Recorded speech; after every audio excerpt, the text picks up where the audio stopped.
साथियों नमस्कार। आज हम आपके सामने एक बार फिर ऑनलाइन हाजिर हो रहे हैं और क्लास 12 12वीं राजनीति विज्ञान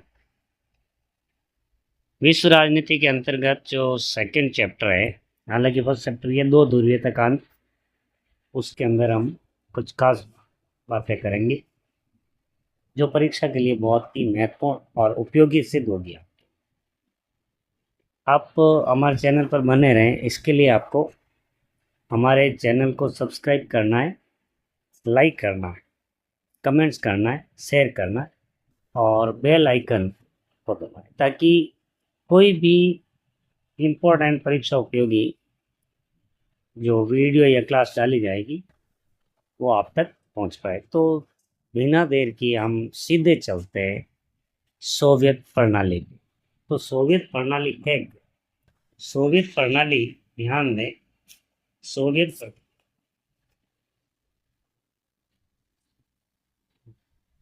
सोवियत प्रणाली वह राजनीतिक और आर्थिक व्यवस्था थी रूस के लिए जो 1917 की रूसी क्रांति के बाद स्थापित हुई। 1917 में बोल्शेविक क्रांति हुई थी और उसके बाद ये व्यवस्था स्थापित हुई थी। और ये आपके देखा जाए तो समाजवादी विचारधारा पर आधारित, ठीक है। और इनमें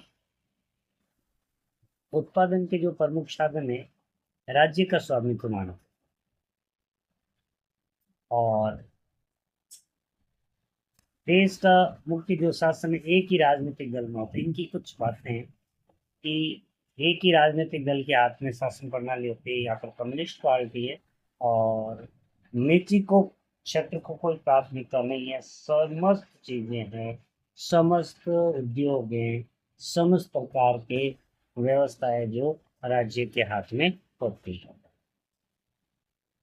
संक्षिप्त परिभाषा देखते हैं इनकी। सोवियत प्रणाली वो समाजवादी व्यवस्था है,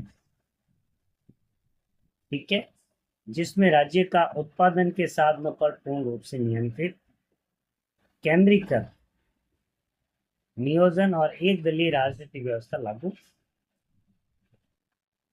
ये तो थी सोवियत प्रणाली। सोवियत प्रणाली में सीधी सीधी बात है कि स्थापना 1917 में रूसी क्रांति के बाद हुई थी और एक केंद्रीकृत और एकीकृत शासन प्रणाली थी जिनमें उत्पादन के समस्त साधन थे, राज्य का अधिकार था, दूसरे दल को कोई प्राथमिकता नहीं थी, एक ही दल था, कम्युनिस्ट पार्टी। ये थी आपकी सोवियत प्रणाली। उसके बाद अपन बात करेंगे सोवियत प्रणाली की मुख्य विशेषता क्या है। तो सबसे पहली विशेषता सोवियत प्रणाली की है एक दलीय प्रणाली, यानी एक दल का शासन है। और दूसरी उत्पादन के जो साधन है उन पे सरकार का स्वामित्व रहता है, राज्य का स्वामित्व रहता है, निजी को प्राथमिकता नहीं। फिर केंद्रीकृत आर्थिक योजना समाजवादी विचारधारा पर यह आधारित व्यवस्था है और शिक्षा, स्वास्थ्य, रोजगार राज्य का विशेष ध्यान रहता है। ये इनकी प्रमुख विशेषता थी। अब बात करते हैं कि देखो सोवियत प्रणाली लगभग 70 साल तक काबिज रही, फिर अचानक ऐसी क्या हो गई कि वो विभाजन हो। रूस का विघटन, सोवियत संघ का विघटन क्यों? इनके कई कारण हैं। तो इसमें मिखाइल गोर्बाचोव को भी माना जाता है कि ये भी एक सोवियत संघ के विभाजन के लिए महत्वपूर्ण था। तो मिखाइल गोर्बाचेव का पहले परिचय पढ़ लेते हैं अपन। मिखाइल गोर्बाचेव 1985 के अंदर सोवियत संघ के नेता बने, कम्युनिस्ट पार्टी के महासचिव बने और इन्होंने आर्थिक और राजनीतिक समस्या जो उस समय चल रही थी दूर करने के लिए एक विशेष प्रकार के सुधारों की शुरुआत की थी। वो सुधार ऐसे थे, इन्होंने तो ऐसा सोच के किया था कि भाई हो सकते परिणाम सकारात्मक आएंगे, बट इनके परिणाम इतने नकारात्मक आए कि सोवियत संघ का विभाजन हो गया। देखो सुधार क्या किए थे। पहला पेरेस्ट्रोइका, यानी कि आर्थिक सुधारों की नीति, इन्होंने आर्थिक सुधार शुरू किए थे। दूसरी थी इसमें ग्लासनोव, शासन में पारदर्शिता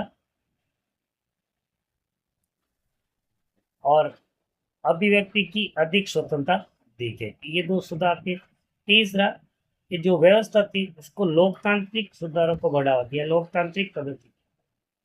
फिर इधर दोनों देशों के बीच शीत युद्ध चल रहा था, अमेरिका और रूस के बीच, तो समाप्त करने की दिशा में पश्चिमी देशों के साथ जो संबंध थे उनको सुधारना, ये शुरुआत की थी मिखाइल गोर्बाचेव ने। अब सोवियत संघ का विघटन क्यों है? तो सोवियत संघ का विघटन होने के पहला कारण है कमजोर होती अर्थव्यवस्था, क्योंकि रूस की अर्थव्यवस्था इतनी हो गई थी कि जब रूस वालों को पता चला कि हम पश्चिमी देशों से पिछड़ गए सोवियत संघ को, ठीक है, तो ये विघटन की ओर चला गया। फिर जो 15 गणराज्य थे, उन गणराज्यों में राष्ट्रवाद और अलगाववाद का बढ़ना, ये भावना उत्पन्न हो गई थी कि हमारा अलग देश। फिर गोर्बाचेव ने जो सुधारों की नीति शुरू की थी, उसके अंदर क्या था, गोर्बाचेव मित्र जो सुधारों की नीति की थी, केंद्रीय नियंत्रण उसमें कमजोर हो गए। फिर अगस्त 1991 में बोरिस येल्सिन था, उसने रूस का तख्ता पलट, असफल तख्ता पलट किया और गणराज्यों द्वारा स्वतंत्रता की घोषणा कर दी गई। रूस, यूक्रेन और बेलारूस, इन्होंने मिलकर सबसे पहले स्वतंत्रता की घोषणा की थी और सोवियत संघ के विभाजन की घोषणा की थी। सोवियत संघ का विघटन,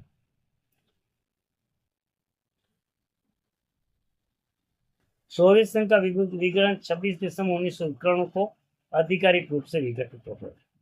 ठीक है, 15 स्वतंत्र जो इनके गणराज्य थे रूस के अंदर, और उन स्वतंत्र देशों का गठन हुआ। रूस, यूक्रेन, बेलारूस, कजाकिस्तान, उज्बेकिस्तान आदि इसमें शामिल थे। फिर मिखाइल गोर्बाचेव ने राष्ट्रपति पद से इस्तीफा दे दिया। क्यों दिया कि जब रूस का तख्ता पलट हो गया था और कई स्वतंत्र ऐसे रूस, बेलारूस, यूक्रेन, कजाकिस्तान इन्होंने स्वतंत्रता की घोषणा कर ली थी, तो मिखाइल गोर्बाचेव ने अपने राष्ट्रपति पद से इस्तीफा दिया। मिखाइल गोर्बाचेव सोवियत संघ के अंतिम राष्ट्रपति थे। ठीक है, सोवियत संघ के उसके बाद रूस बन गया था, और इन्होंने जो नीति अपनाई थी सुधारों की, पेरेस्ट्रोइका और ग्लासनोस्ट जैसी सुधार नीति आर्थिक खुलापन की जो सफल नहीं हुई थी, और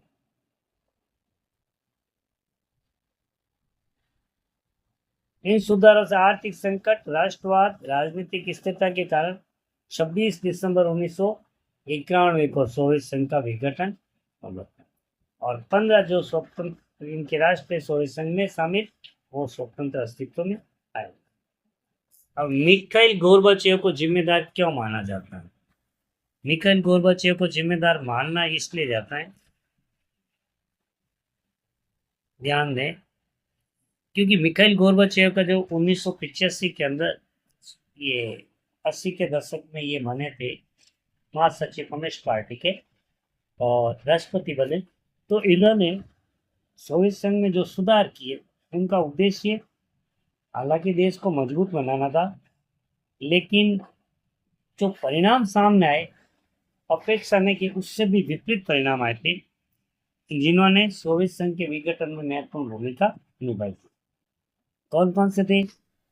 आर्थिक जो खुलापन की जो नीति इन्होंने अपनाई थी सोवियत रूस के अंदर मिखाइल गोर्बाचेव ने, इससे अधिक अभिव्यक्ति की स्वतंत्रता मिल गई, सरकार की आलोचना होने लगी और गणराज्यों में खुलकर असंतोष है जो सामने आता है, क्योंकि लोगों की अभिव्यक्ति की स्वतंत्रता अधिक बढ़ गई थी।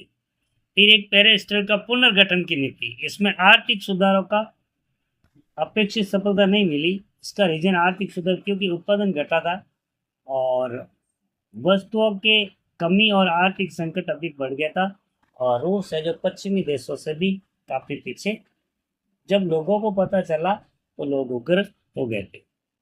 लोकतांत्रिक सुधार, हालांकि रूस में देखो कम्युनिस्ट पार्टी थी, लोकतांत्रिक प्रणाली नहीं थी, तो लोकतांत्रिक सुधार की ये प्रणाली अपनाई जो बहुत ही कमजोर सिद्ध हुई थी। इससे जो विभिन्न राज्य थे, गणराज्य थे जो रूस के 15, उनके अंदर स्वायत्ता और स्वतंत्रता की मांग तेज हो गई और रूस का विभाजन। एक क्या था, केंद्रीय जो सत्ता थी वो लगातार कमजोर हो रही थी। आर्थिक सुधारों के कारण सरकार का प्रभाव है जो हर क्षेत्र में कमजोर हो गया और संघ का जो सोवियत संघ का जो ढांचा था वो कमजोर हो गया। फिर पूरी यूरोप के अंदर हस्तक्षेप कम किया। अगर पूरी यूरोप में जो उभार आया था ये स्वतंत्रता का, उसमें हस्तक्षेप तो गोरबाचेव ने कम किया था, क्योंकि गोरबाचेव ने बल प्रयोग का बिल्कुल परहेज किया था। बल प्रयोग बिल्कुल नहीं करना, जो सोवियत संघ के जो प्रभाव को कम किया और परिवर्तन की प्रक्रिया तेज हो गई। परिणाम ये हुआ कि सोवियत संघ का विभाजन। निष्कर्ष अभी तक एक ही बात कह सकते हैं कि मिखाइल गोरबाचेव की नीतियां ही जिम्मेदार नहीं थी, ठीक है, और बल्कि केवल मिखाइल गोरबाचेव की नीतियां संघ के लिए विभाजन जिम्मेदार थी, क्योंकि अभी हमने पढ़ा कि उसके बाद ही सारी मिखाइल गोरबाचेव ने जो नीतियां लागू की थी, उन नीतियां लागू करने के बाद रूस के अंदर स्वतंत्रता, अभिव्यक्ति की स्वतंत्रता और स्वतंत्र होने की भावना और सोवियत संघ जो संघीय ढांचा था उनका विरोध होने लगा था। आर्थिक संकट आ गया था, राष्ट्रवाद बढ़ना, प्रशासनिक कमजोरियां थी, लंबे समय से जो राजनीतिक समस्या आ रही थी वो भी इसका महत्वपूर्ण कारण थी। अब सोवियत संघ के विभाजन के परिणाम या परिणतियां क्या हुई? देखो, हर घटना घटित होती है तो उसके कुछ न कुछ परिणाम अवश्य निकलते हैं। तो सोवियत संघ के विभाजन के कुछ परिणाम या परिणतियों की बात करें हम, तो सबसे पहले सोवियत संघ का जो विभाजन हुआ, शीत युद्ध समाप्त। शीत युद्ध को संघ के बीच अमेरिका, यूएसए और सोवियत संघ के बीच था। जब सोवियत संघ ही समाप्त हो गया, शीत युद्ध समाप्त। पहले थी दो ध्रुवीयता, दो ध्रुवीयता थी, यानी विश्व दो गुटों में था, एक अमेरिकी गुट, एक रूसी सोवियत संघ गुट। लेकिन अब एक ध्रुवीय विश्व है, सिर्फ अमेरिका विश्व की महाशक्ति बनकर उभर कर सामने। तीसरी बात, जो 15 जो स्वतंत्र देश सोवियत संघ से तोड़कर विभाजित हुए, वो देश जिसमें रूस, यूक्रेन, बेलारूस, कजाकिस्तान आदि शामिल थे, इन्होंने क्या कि अपना एक राष्ट्रमंडल बना दिया।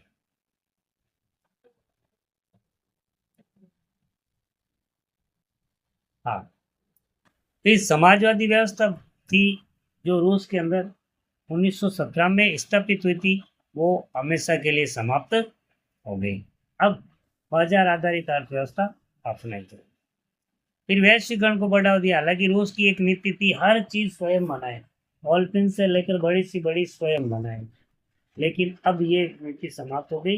निजीकरण और उदारीकरण को बढ़ावा दिया, क्यों निजीकरण को महत्व नहीं था, सभी चीजें सरकारी थी, अब निजीकरण को बढ़ावा दिया। अंतर्राष्ट्रीय राजनीति में परिवर्तन आ गया। अब अंतर्राष्ट्रीय राजनीति में क्या परिवर्तन आया कि विश्व की जो शक्ति संतुलन व्यवस्था बदल गई। अंतर्राष्ट्रीय संस्थाओं की भूमिका बढ़ी, जैसे IMF है, वर्ल्ड बैंक है, इनका महत्व अधिक बढ़ गया।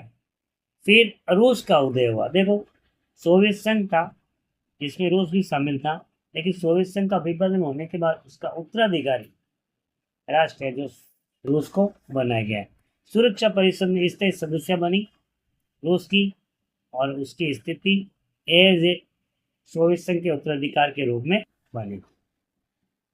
सोवियत संघ के विघटन शीत युद्ध समाप्त हो गया, विश्व में एक दूरी व्यवस्था आरंभ हुई, 15 नए देशों का गठन हुआ, वैश्वीकरण तथा बाजार अर्थव्यवस्था को लगातार बढ़ावा। तो इस प्रकार से हमने रूस, सोवियत प्रणाली की विशेषता, मिखाइल गोर्बाचेव की नीतियां कितने सोवियत संघ में के विभाजन के लिए उत्तरदायी थी, फिर इनका विभाजन होने के बाद परिणाम क्या निकले, इन पे चर्चा की। और इनको आप एक दो बार लर्न कर लें, और लर्न करने के बाद याद कर लें, क्योंकि एक न एक सवाल इनमें से अवश्य बनता है। Thank you.